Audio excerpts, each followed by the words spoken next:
Do you own a plant? Or maybe even a garden? Then you have way more pets than you think. We asked citizens of Lund, the little city where we live, to give us a spoon of their garden soils. It's all from veggie beds to simple flower pots. Look what we found. Here are 2 nematodes. We found them in a flower patch. They squirm around in the sea of bacteria, and you can really see how much life there is in the soil by how goopy the water around it is. It's often bacteria that create this goo. Here we found a special one, a spirochete. It's always impressive to me to see such large bacteria. To us they're pretty rare, and many of them are anaerobic, meaning that they don't like oxygen. And our chips are pretty full of oxygen.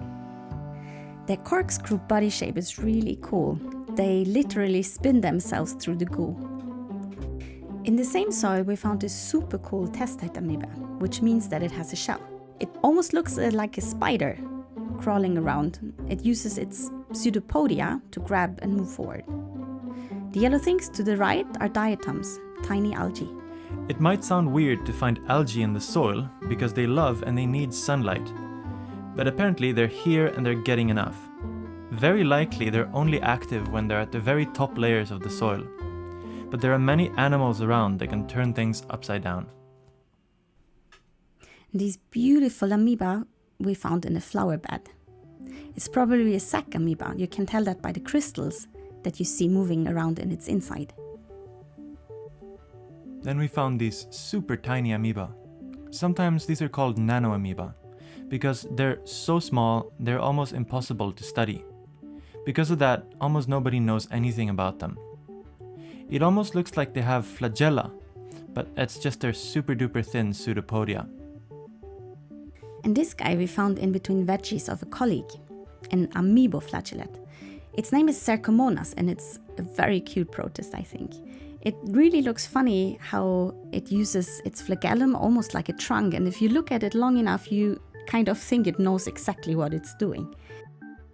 You can recognize Cercomonas by the little dots along the membranes, although it's a bit difficult to make it out here. And hey, more fungi! This is a hypha, and the thing at the front that almost looks like a Swiss horn is a sporangium, but it seems empty.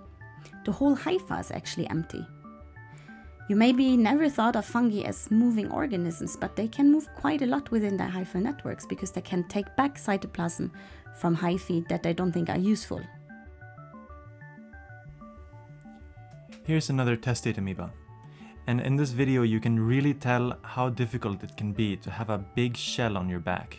He tries his hardest to get past the fungal hyphae, but he doesn't really seem to be going anywhere. And if you can't get where you want to be, you might end up like this one, dead. This testate amoeba shell has been completely cracked. I actually have no idea what could crack it like this. I've been seeing some like this recently and it's a mystery to me.